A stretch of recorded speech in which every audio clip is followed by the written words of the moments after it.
Et qui est vraiment fausse et qui ne correspond pas à mon caractère. Il a dit elle est forte avec les faibles avec les forts. Ma personne, je sais exactement... C'est un séisme dans le petit monde des médias français.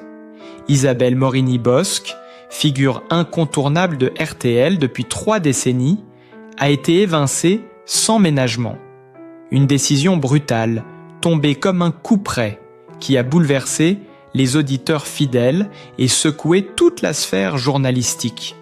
Ce 31 octobre 2025, la voix rieuse et reconnaissable entre 1000 de RTL s'éteindra définitivement sur les ondes.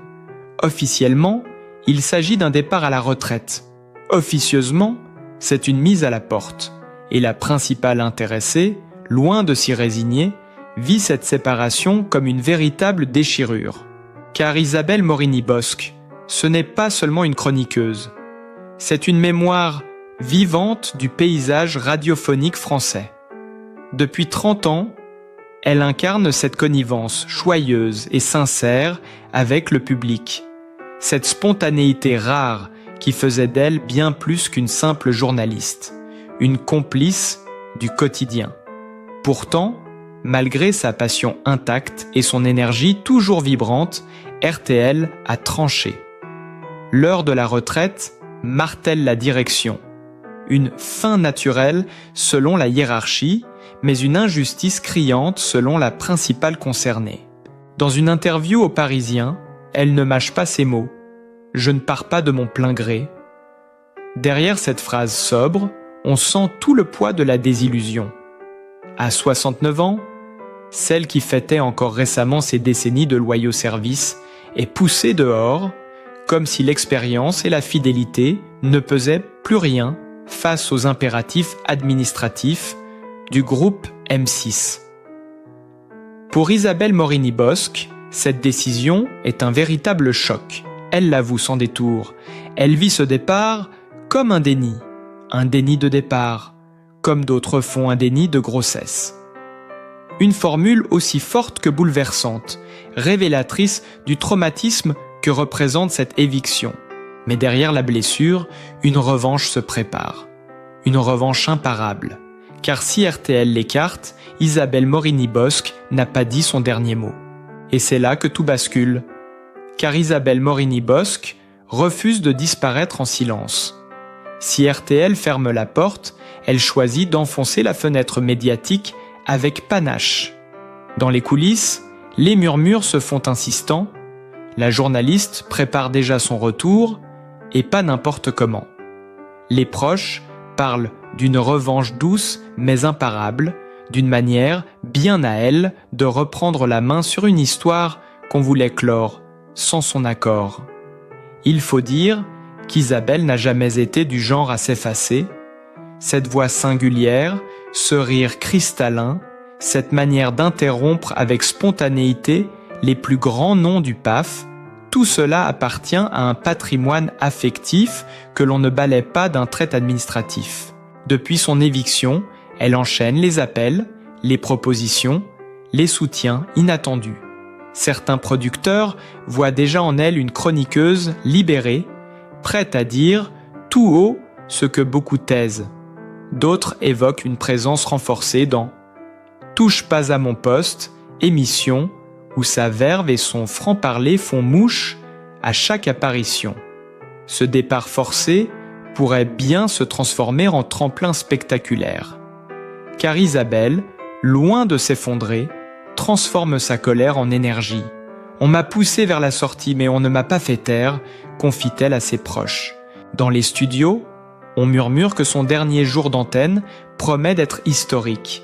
Les techniciens parlent déjà d'une atmosphère électrique, d'un mélange de nostalgie et de défi. Une page se tourne, certes, mais elle refuse de la refermer sans éclat. Il faut l'imaginer, debout face au micro, la voix tremblante mais fière, saluant ses auditeurs comme on salue une famille avant une longue traversée. Ce n'est pas une fin, c'est une scène, une sortie de reine. Et pendant que RTL tente de maîtriser la communication autour de ce départ prévu de longue date, les réseaux sociaux s'enflamment. Les messages d'affection affluent, les hashtags se multiplient. Merci Isabelle, injustice RTL. Des auditeurs racontent leurs souvenirs, des confrères dénoncent l'ingratitude d'un système qui jette ses icônes dès qu'elles dépassent la limite d'âge. L'affaire devient virale, presque politique. On parle de discrimination, d'âge, de sexisme latent. Le nom d'Isabelle Morini-Bosc, que certains pensaient effacé, revient en tête de tendance. Ironie du sort, c'est en la poussant dehors que RTL l'a rendue plus visible que jamais. Ce 31 octobre, la station s'apprête à vivre un moment suspendu, entre hommage et malaise.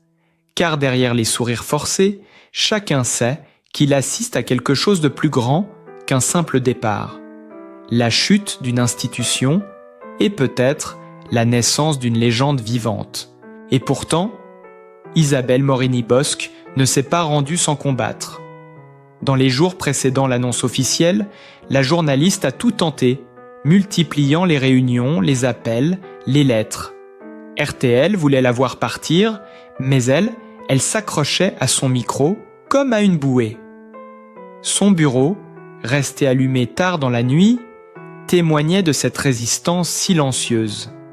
Elle voulait convaincre la direction qu'elle pouvait encore briller, encore faire rire, encore informer, qu'elle n'était pas un souvenir du passé, mais une voix du présent.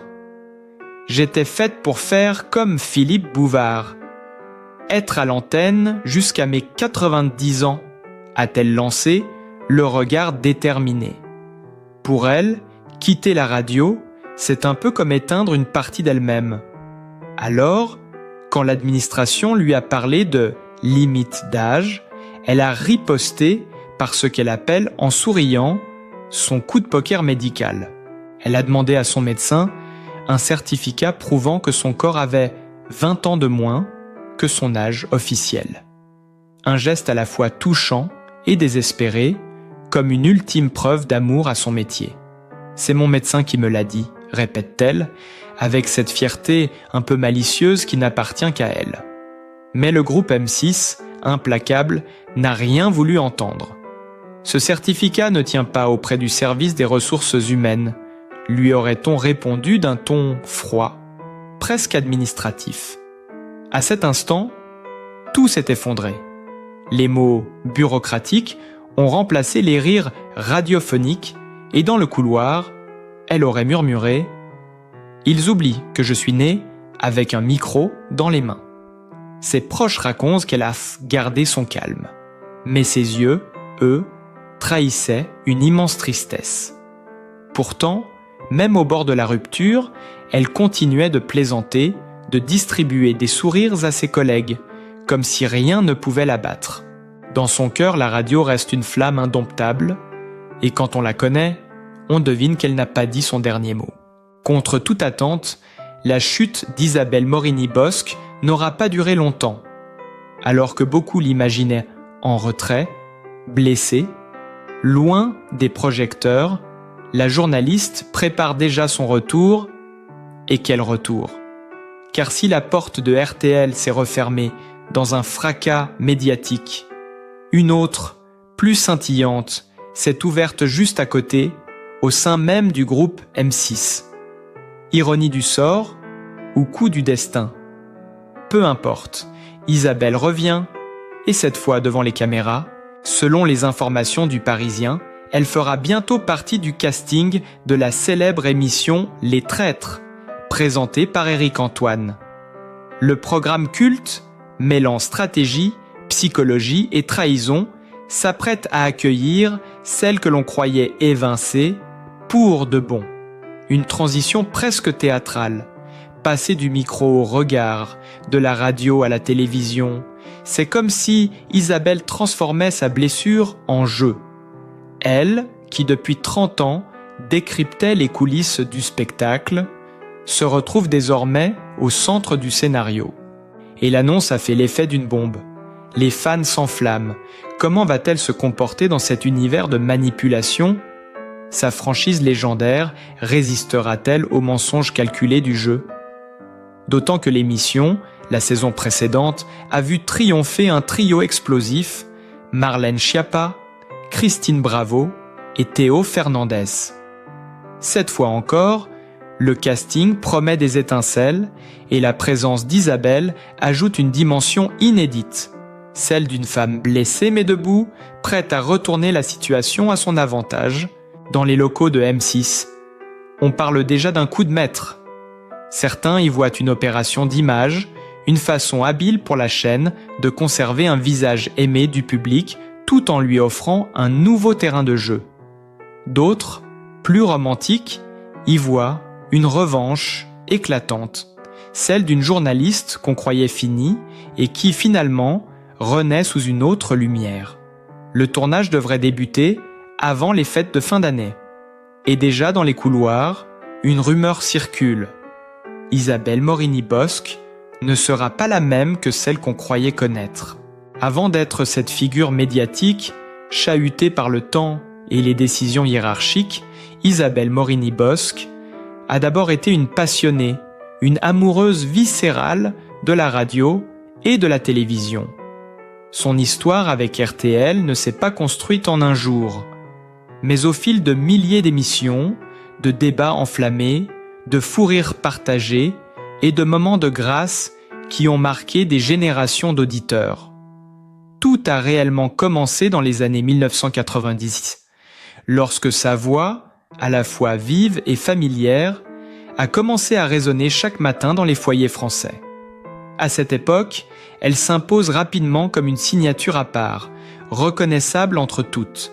Un ton franc, un humour mordant, une culture encyclopédique du spectacle et cette chaleur humaine qui transperce le micro. Mais c'est véritablement avec RTL, il n'y a que la vérité qui compte, et ses interventions régulières dans les émissions de divertissement que son image se cristallise. Isabelle ne se contente pas d'informer, elle vit ce qu'elle raconte. Sa manière de commenter les coulisses du show business, d'analyser les égos, les chocs et les alliances, crée un style nouveau, celui du journalisme incarné.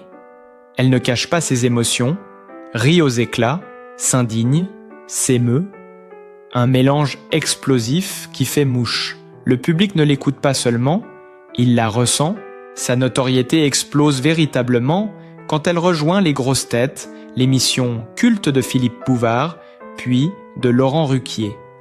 Dans cette arène radiophonique où les mots fusent comme des flèches, Isabelle devient l'une des voix les plus reconnaissables du paysage médiatique français.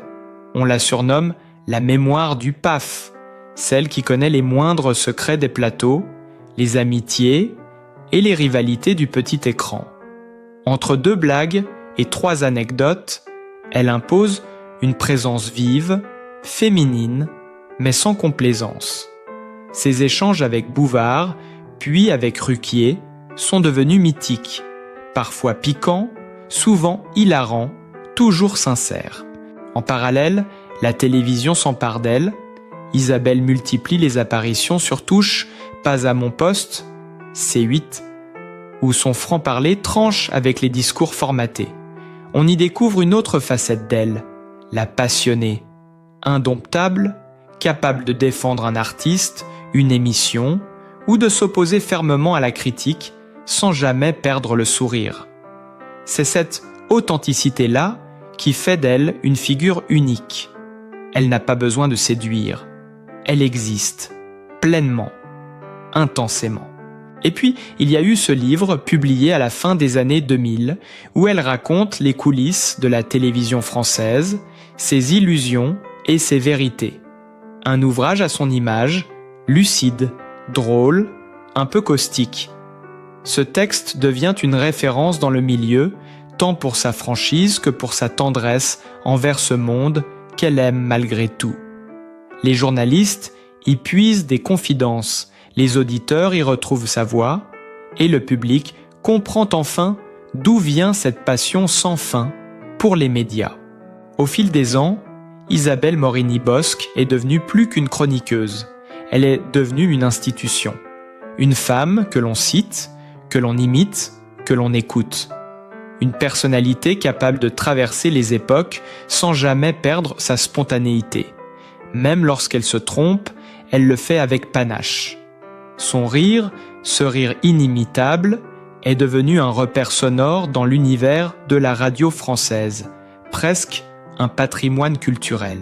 Alors quand on annonce son départ forcé, la France médiatique retient son souffle, parce que derrière cette éviction, c'est une page entière de la mémoire radiophonique qui semble se tourner.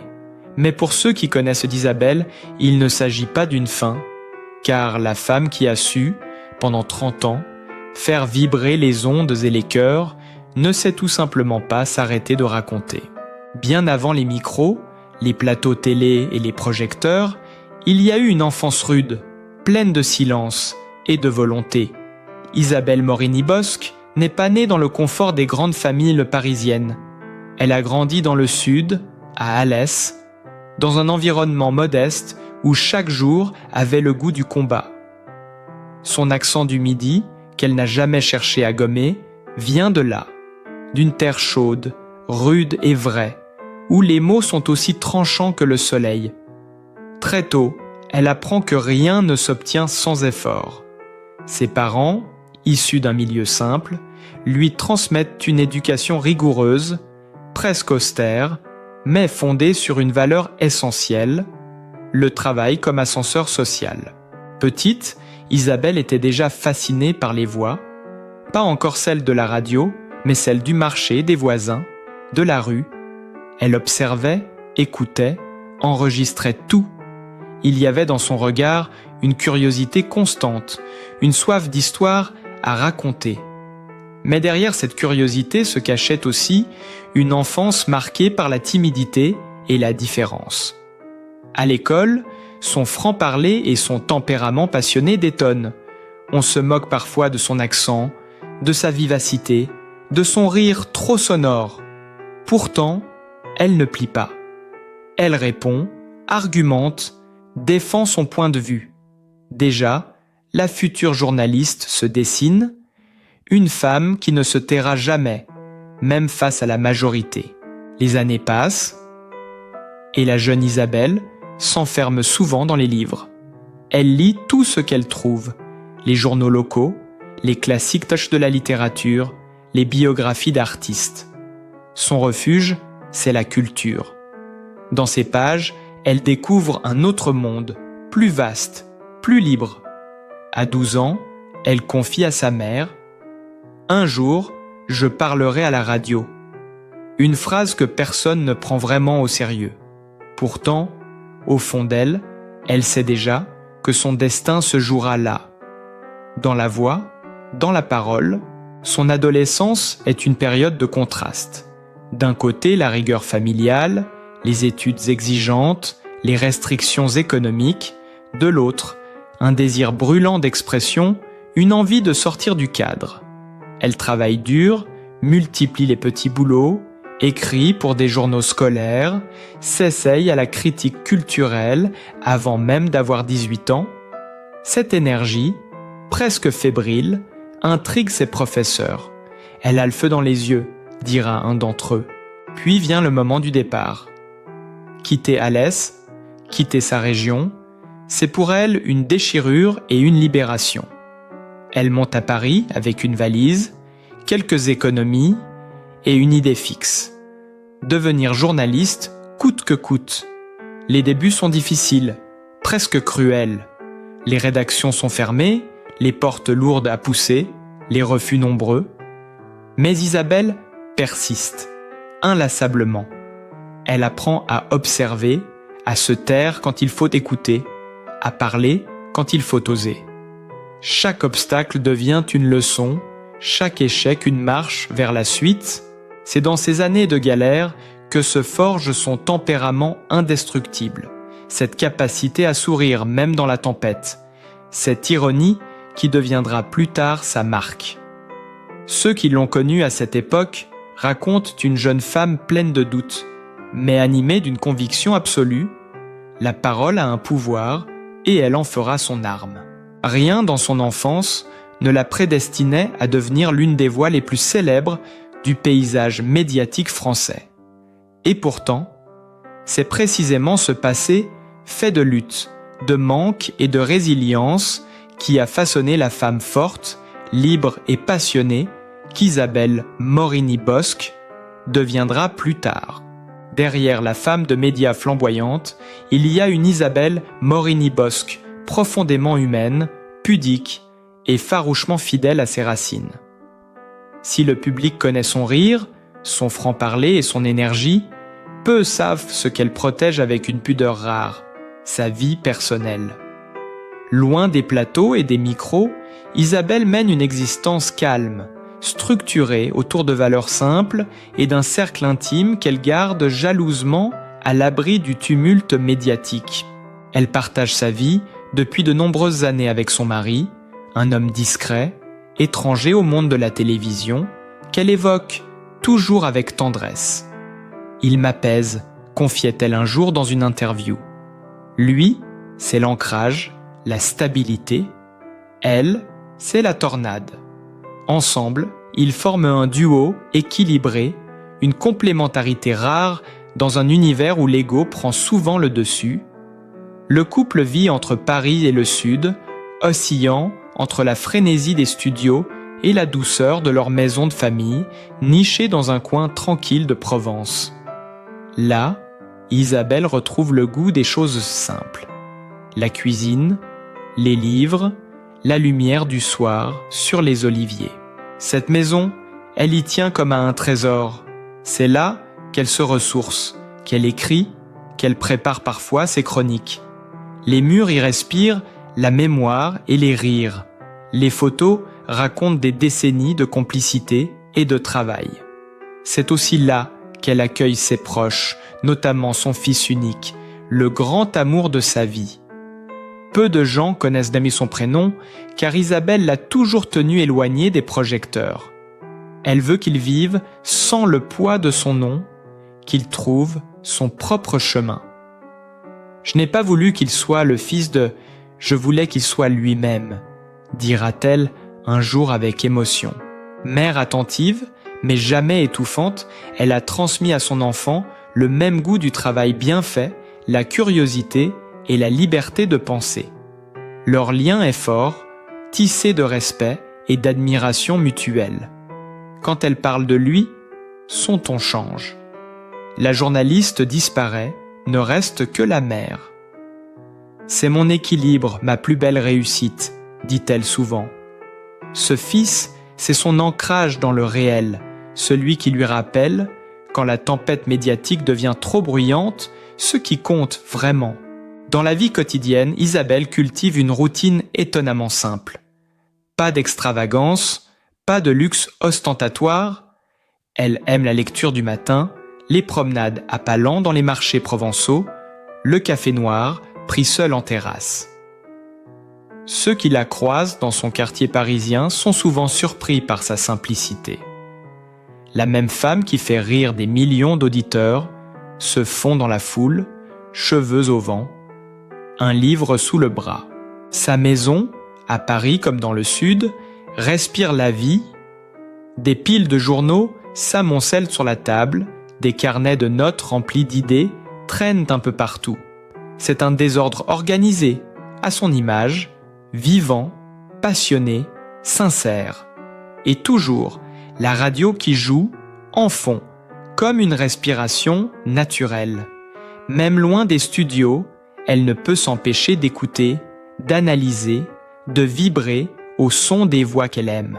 Ceux qui la connaissent bien disent gaiement qu'Isabelle est une femme de paradoxe, solaire en public, introspective en privé, bavarde à l'antenne, silencieuse chez elle. Mais dans ce silence, elle trouve la force de continuer, car si la vie médiatique lui a apporté la reconnaissance, c'est dans sa sphère intime qu'elle a trouvé la paix. Là, entre les rires de son mari, les appels de son fils et le bruissement des cigales, Isabelle Morini-Bosc redevient simplement elle-même, sans maquillage, sans micro, mais avec le même feu dans le regard. Née le 1er octobre 1956 à Alès, dans le Gard, Isabelle Morini-Bosc incarne l'exemple même de la réussite née du travail et de la passion. Issue d'un milieu modeste, elle suit des études brillantes à Sciences Po Toulouse avant de se tourner vers le journalisme, son véritable appel. Elle débute sa carrière dans la presse écrite, notamment à Midi Libre et Le Matin de Paris, où son style direct et sa curiosité sans limite attirent vite l'attention. Très tôt, elle s'impose comme une observatrice fine du monde des médias et du spectacle. Son arrivée à RTL marque un tournant. Pendant plus de 30 ans, elle y devient une voix familière, mêlant humour et exigence, tout en collaborant à Les Grosses Têtes et à de nombreux magazines culturels. Parallèlement, elle conquiert le petit écran à travers Touche, Pas à mon poste, où sa sincérité et son tempérament en font une figure incontournable du PAF. Derrière le rire, il y a la rigueur d'une femme qui a bâti son parcours seule, sans jamais trahir sa passion pour les mots, les artistes et la vérité des ondes. Et quand on regarde le parcours d'Isabelle Morini-Bosc, comment ne pas être touché? Cette femme, qui a tout donné à son métier, incarne la passion, la fidélité et la résilience. Pendant plus de 30 ans, elle a accompagné nos matinées, nos rires, nos réflexions. Elle a su créer ce lien rare entre une journaliste et son public, fait de proximité, d'émotion et de vérité. Aujourd'hui, alors qu'elle traverse une période difficile, elle mérite plus que jamais notre soutien.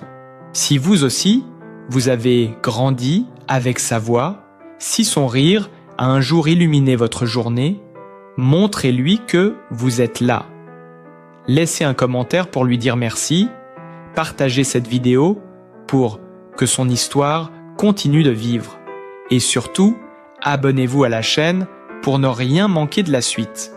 Parce qu'au fond, Isabelle Morini-Bosc, c'est un peu de nous tous.